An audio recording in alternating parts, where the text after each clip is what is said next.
today I have the great honor of interviewing Judith Heumann for our Valuable Leader Conversations. One of the first voices, look at her, coming from outer space, from the leadership community. Like, Judy, what an entrance. Hello. Oh my God, it's so you. And actually so fitting for you to come out of the galaxy far, far away. Thank you, really thank you for doing, you're the first leader of the disability community that we're having for our Valuable Leader Conversations. And it is the intention of the Valuable 500 to bring the leadership from the business community in direct conversation with the leadership from the disability community. And like, who could I have better than you? I remember meeting you in 2007, and you have always been a great supporter of mine. But I said to you when we were talking about this interview, like, I have a crush on you. Like, I already knew the legend you were because I watched the Crip Camp. And can I just say, I love it. I think, can we just start with Crip Camp? Like, how's the experience been for you? And have you seen an interest or changes or anything? Tell me about the experience of Crip Camp. So let me first make two very quick comments. It's very funny about my background because I've been afraid of flying. So I will never be an astronaut. This is the closest I'm getting. And I guess the other point that I want to make in relationship to the work that you're doing and harnessing the thought and power of the business community, that while I'm definitely seen as significantly an advocate, and I am, and I've been my whole life, but given the nature of the jobs that I have had, I also consider myself to be a part of the business community because I've had responsibility for large budgets when I worked in the federal government, employment of disabled individuals and others, on and on. So I want people to listen to this discussion not just thinking of me or you or other people as people who are only coming in advocating on a particular issue, in this case it's disability.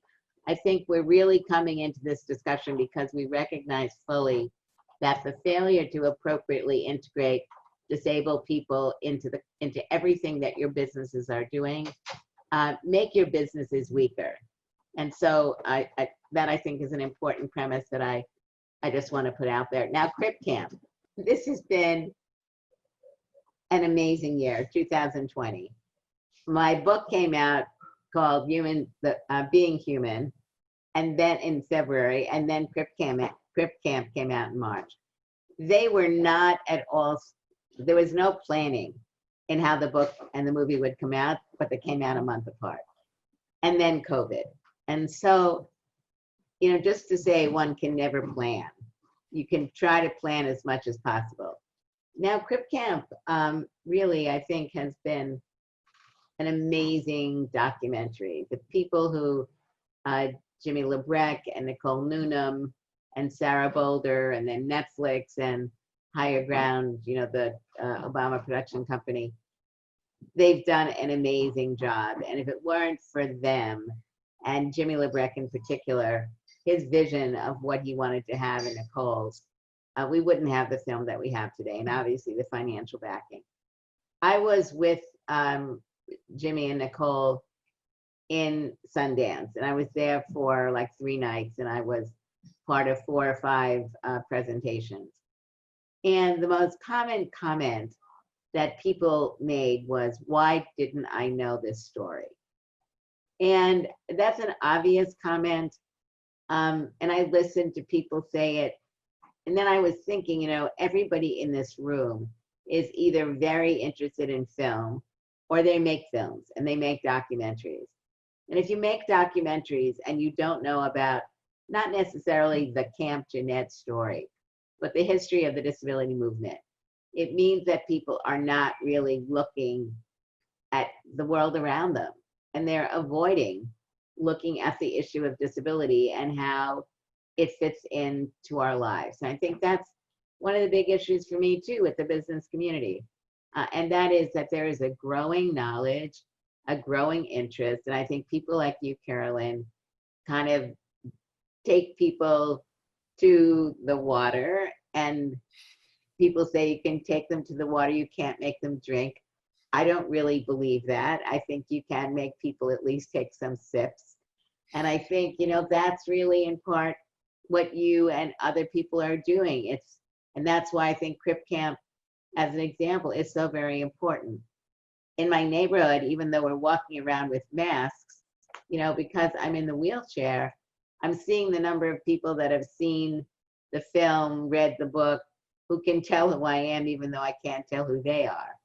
And, people who are working in the area of education, or people who are just average people, really have been moved by what they've seen and read. And I think that's what's very important. The film itself, I think, is presented in such a way that it's enjoyable. People will talk about how they were crying and laughing and learning. And really, that's what you want from a good film, right? You want people to have a lot of emotions. So I'm so happy that the film is out. Obviously, I'm happy that the book is out. And really happy that, Carolyn, over all these many years, you are undaunting and you're relentless in what you're trying to do. And I think in reality, that's what we really need, because employment of disabled people is, in my view, one of the most complex issues that we're needing to address. We've made progress, but I think everyone, whether it be public or private or just within their own souls, knows that we're not where we need to be. For me, it is really emotional. When I sat down to watch Crip Camp, I had my husband with me and his daughter, and there were so many times that I laughed and I cried. But one point towards the end, I just said to Gar, that's what Gar's my husband saying, that's why I didn't give up. It's like, because in a way, I hope that we can have the same energy around a business movement for disability inclusion as what you've done.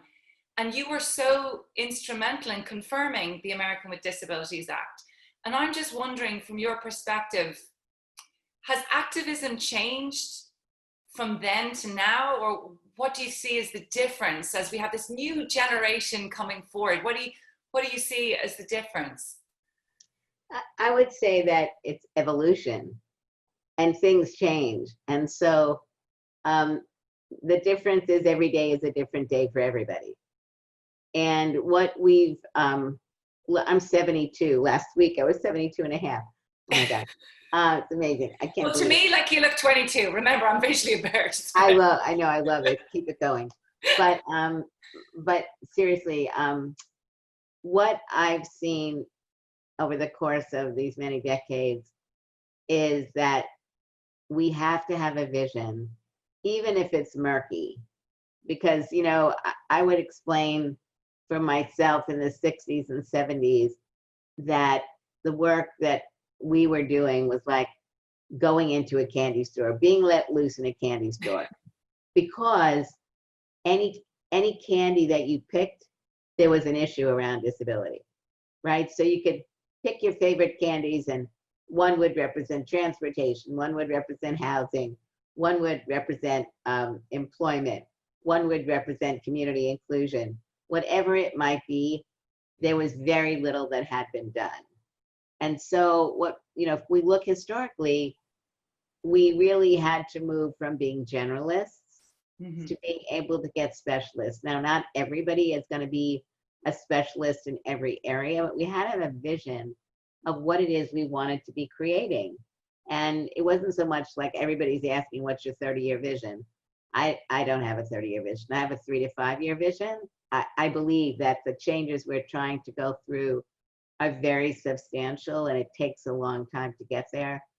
But if we take employment as an example, the fact that we have the Convention on the Rights of Persons with Disabilities on an international level, the fact that many countries like the United States and Ireland and all over the EU and other places have laws which really now make it mandatory that disabled children go to school, that in and of itself has really been having a dramatic impact. And I because I speak to many people and I meet many really wonderful people, I just got off the phone with someone working at Google. She's 28 years old and she's got a significant disability.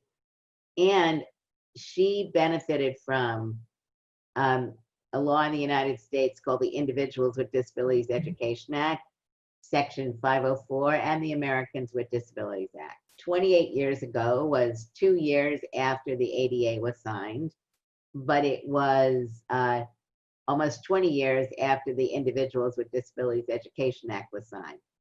She went to regular education. She was not in separate classes. And she told me that when she was 15 or 16 years old, she was invited to participate in a program for young disabled people. And it was the first time that she had ever met other disabled people. She was in a room where there were 10 other wheelchair users and others. And she said, when I went into that room, I realized I found my people. And what really makes me cry to say it. Yeah. Like that's but what was very important about it is she is more discerning. She has a level of expectation that you probably didn't have, and I certainly didn't have.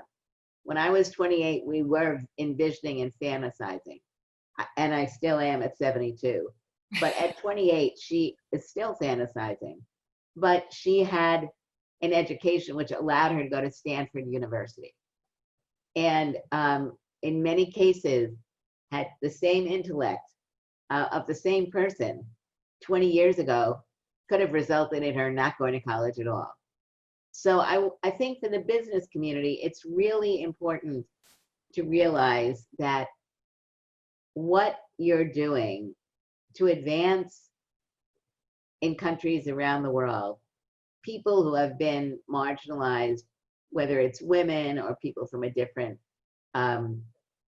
tribe, whatever it may be, people with different sexual orientations, your businesses in more and more ways are looking at not only bringing the best and the brightest people into your companies, but in many ways, you're also looking at how can you influence society?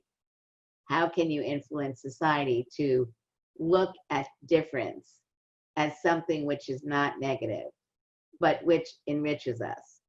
And I think people need to seriously look at what is it about disability that makes people so fearful? And what do we as businesses and companies need to do to make sure that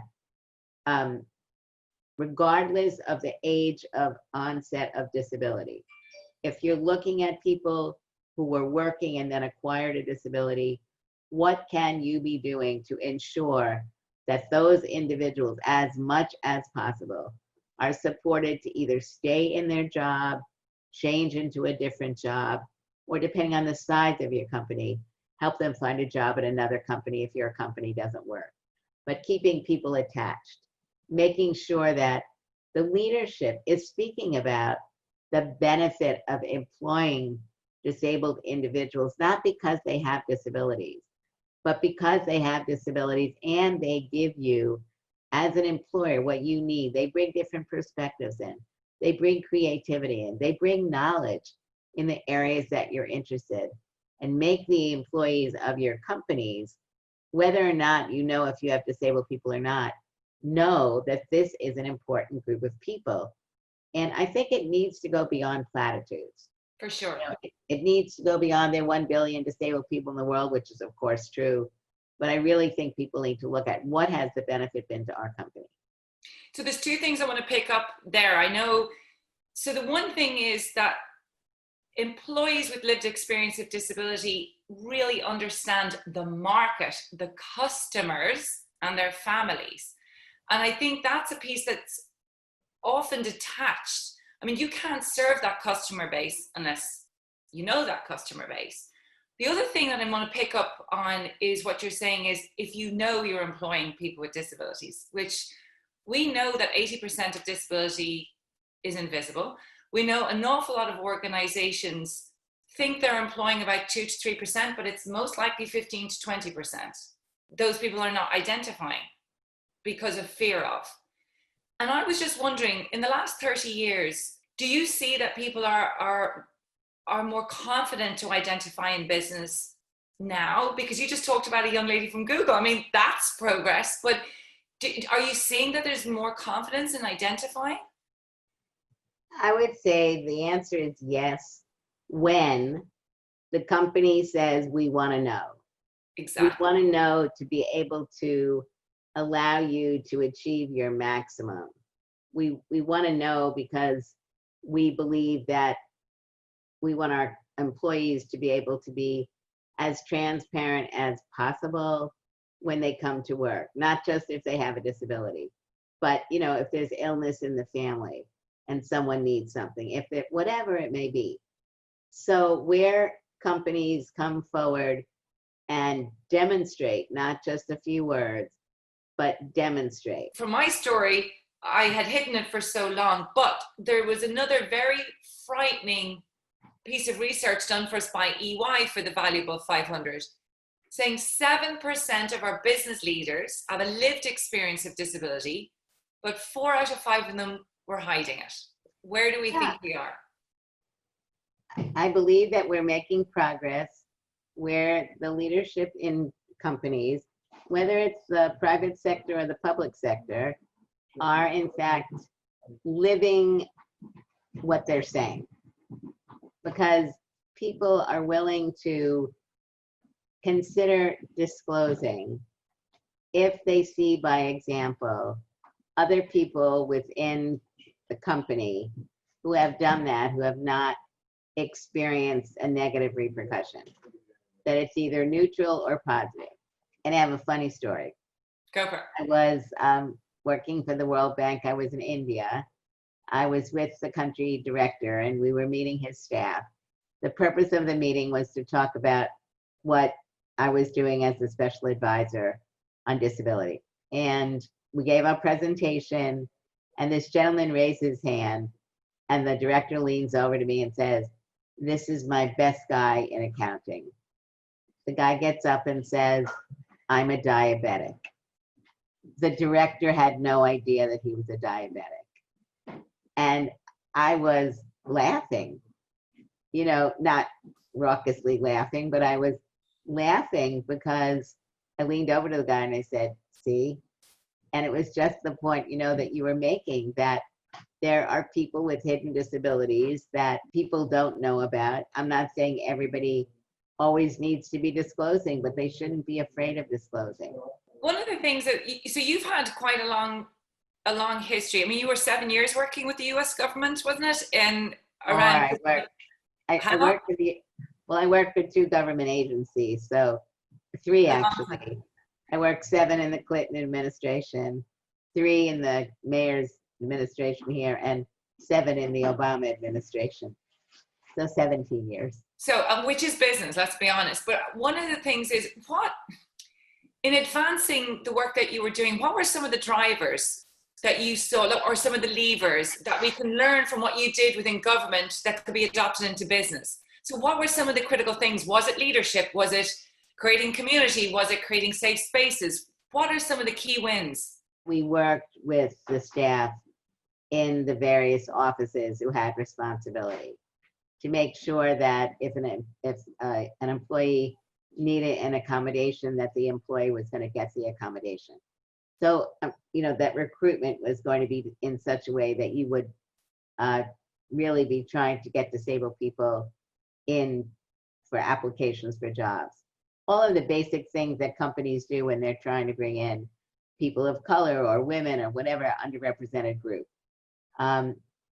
I would say one of the other very important parts of both bringing disabled employees into the business as well as getting disability integrated into the work that the business is doing, selling shoes, whatever it may be, designing technology, is you want people to be able to have a source to ask questions. I think that's one thing that I found in many, many places, that outside of the group of people who are knowledgeable on disability whether it's in HR or programmatic, whatever, many, many, many of the other staff don't understand how disability could be a part of the work that you're doing. And by that, I mean, what are the products that you're selling? And I don't literally necessarily mean you're selling a product. Yeah. I have always found that it's really important for there to be meaningful learning opportunities. And the learning opportunities can be, courses that you're teaching, inclusion of disability in trainings that you're doing, which I think is very important. I also think it's important to have some reliable people within the entity that are knowledgeable both about disability and about the work that's being done within the organization. Because with a belief that no question is a bad question. I think that's very, very important because, I mean, at the end of the day, you're wanting people within the organization to, at the very least, understand why this is happening. What is the value to the company? And you want people to be able to believe that their inclusion of issues around disability is valued by the organization, both in the employment of disabled people and in the production of whatever you're doing. I think the way you speak about it, you make it very accessible. One of the things when I watched Crip Camp, I was really touched by how you took the time to make sure everybody's voice, everybody's question, everybody's input was important. And I think that's just the nature of you. But when you speak to this learning opportunity, what would you say to these 280 is going to be 500 in a few months? What are you going to say to them? They're here, they're listening to you. What would you say? It's important for you to know what you're learning, to be able to express what you're learning. It's important for you to know where you want to go. And it's important to have questions about how to get there. It's important to talk to others to learn what they've been doing. And I think it's important to have an ongoing mechanism where you can be reaching out to your peers to talk with them about progress that's being made. Where as a community of leaders, you can also, on a bigger stage, talk about the changes that have been going on within your businesses and within yourself personally, and be honest. I mean, as honest as you can appropriately be. The Ford Foundation, I think, has been doing some really excellent work over the last number of years. Darren Walker, who's the CEO and a very, very, in my view, brilliant man who's really completely out of the box, has done amazing work in many areas. And in the area of disability, he took on the challenge when he was criticized for not being inclusive of disability in their grant making and in their staffing. And he really has taken that charge on. And you can see that the organization itself is becoming more of a learning organization in the area of disability and other areas, but disability is now more a part of it. But what I really found very innovative and thoughtful about Darren is the fact that he recognized after working on this issue for about a year that his colleagues in other foundations were not necessarily looking at this issue as he had begun to look at it. And so he set up a meeting to bring foundations together, large and small, to share information. It was like a morning meeting to share information about what others were doing. And then after that meeting, they created something, or they explored creating something which ultimately now is the President's Council. And the President's Council at this point has about 15 major foundations, and they meet once a year, and only the CEOs are the only ones who really get to vote, and they've got an agenda.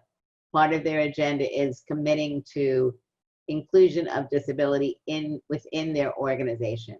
No dollar amount required. And then there's another component, which you don't need to get involved with right now. But the bottom line is, they're sharing information on a regular basis. Their staffs are learning.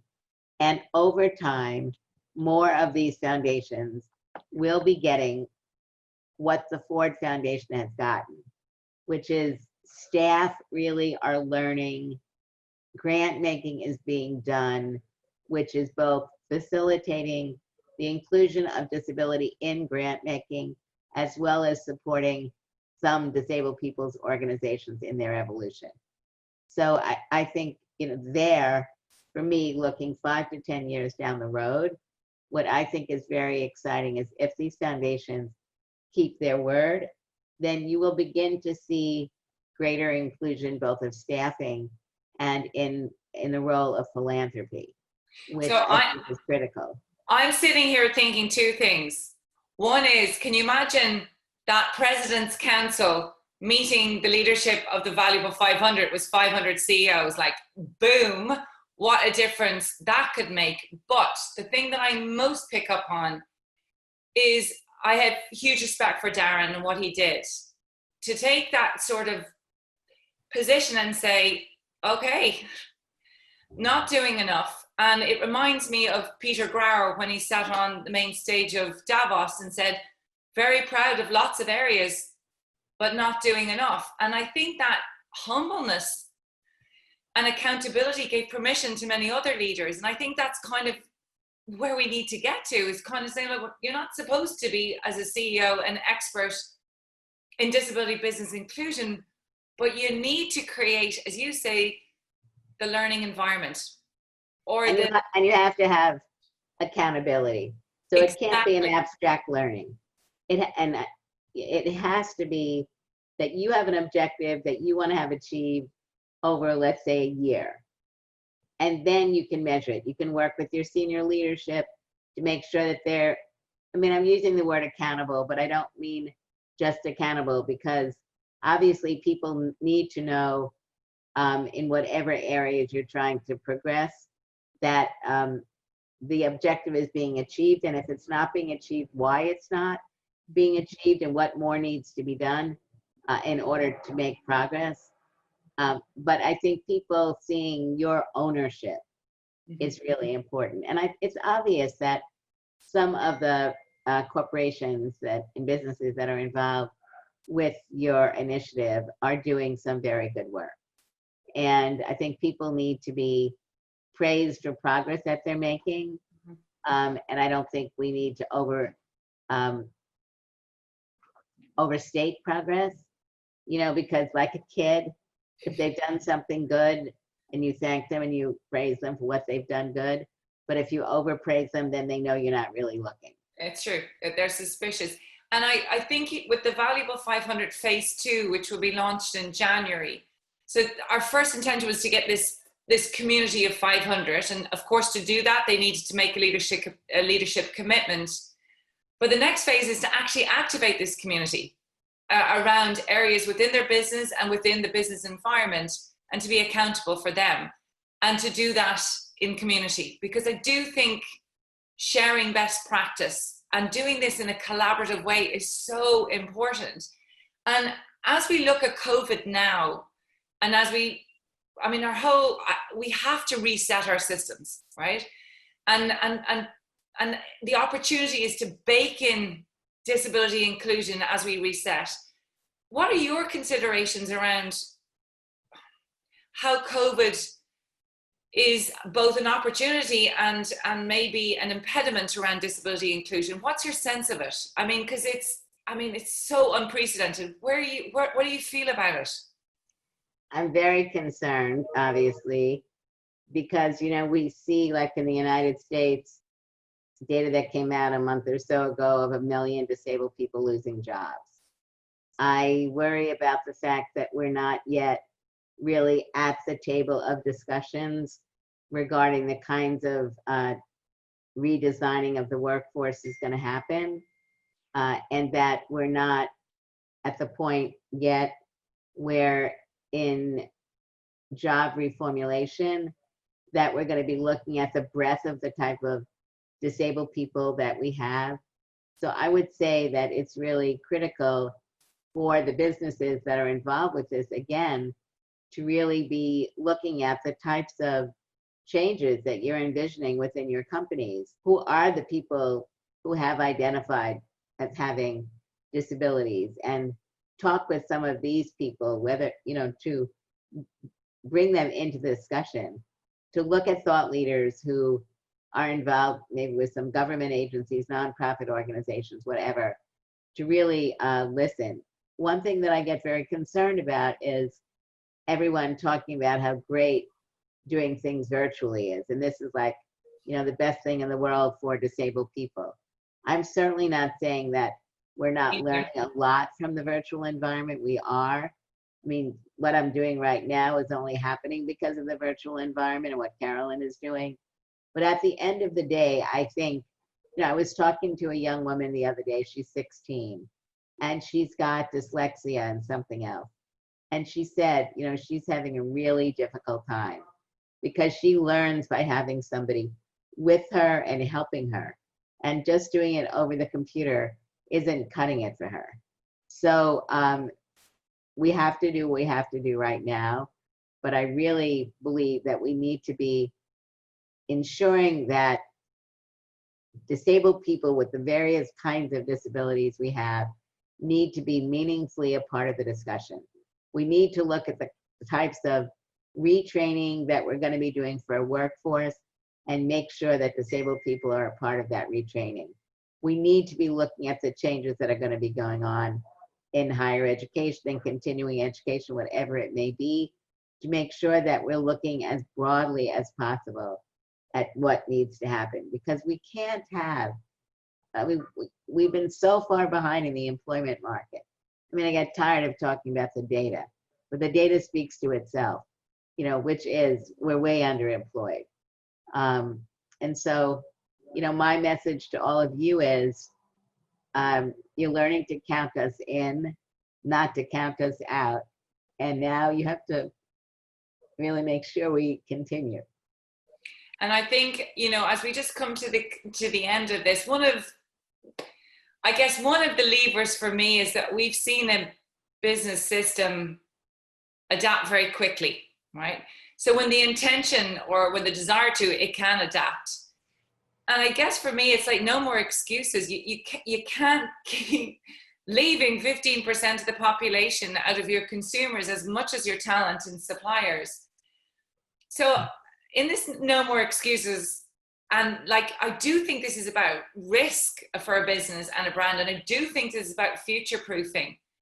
I'm not going to take 30 years, Judy. I'm going to say 3, because you know me, I'm a troublemaker and I'm ambitious. From now, and 3 years from now, and we have this community of 500 business leaders and brands, is there one thing, or is there maybe 2 or 3 things that you'd want to see beginning? Because we can't sort it all, we can't do it all. What are some of the key things for you? Just personally, we didn't prepare this, so just gut instinct. What would you want to see the business community do? Well, I hope that we have the vaccine. Yes. Obviously, I think that's very big, sooner than later. And that as companies are evolving, that you really are paying serious attention to the redesign that may be going on, to look at what needs to be done to ensure that both people who are currently working for your companies, and if you're going to be expanding or bringing new employees in because people are leaving, whatever it may be, that you really have done the hard work that needs to be done to ensure that you're bringing people into the company. I think you need to be looking, none of these things are like new. You need to be looking at issues like mentorship, internship. And I think it's very important that businesses allow their employees who may acquire a disability while working or during, not necessarily on the job, but that those employees see very specifically that you want them to stay with your company. When I worked at the Department of Education, one of the areas I had responsibility for was over certain types of research. And there was a study that had been done that showed that businesses that really made it clear that their managers had responsibility to continue to be in touch with employees who, for whatever reason, had a disability and were out of work because of it, that these individuals knew that the company wanted them back. Company that came in having done the best work was Anheuser-Busch, I believe. And because they really, it was a beer company, I think it was them. But at any rate, the message was that their managers were held accountable, that the managers needed to really reassure and be there, that the employee knew that they were there, and that the company's ultimate objective was for them to be able to stay on the job. It might have been a modified job or a different job, but the objective was not to cut people off of work. It's always been important for me to have a good, strong circle of friends who have disabilities, who are experiencing both similar problems and working on solutions, and recognizing that, you know, I've always felt, you know, there are people who are not interested in what I'm interested in. Some of them are not sure if they're interested, and some are very interested. I don't work with the people who have no interest. I work with the people who have interest and the people who are maybe have interest. Because the people in my view who have no interest, they will get brought along if in fact what we're doing is proven to be right. And can have lots of discussions about that. But it's not to say that, like you, Carolyn, and like anybody in this audience, you know, whether it's bringing in a new group of people or trying to sell a new product or design something new. Yes. We have successes and failures. When I look about the country here and around the world now with Black Lives Matter movement, you know, to me, it's really the voices of people, humanity, coming forward and saying that many of us will no longer tolerate the inhumane, racist, ableist, whatever words we want to use, treatment towards other human beings. And that people are finally, and hopefully this will be around for the long haul, really seriously looking not only at what we have done wrong for so long, but what we need to do and put a timeline in place where we can really, as a community, be listening, learning, and making fundamental changes quickly. And that is the human perspective. Judith Heumann, sitting on top of the world there, huge thank you.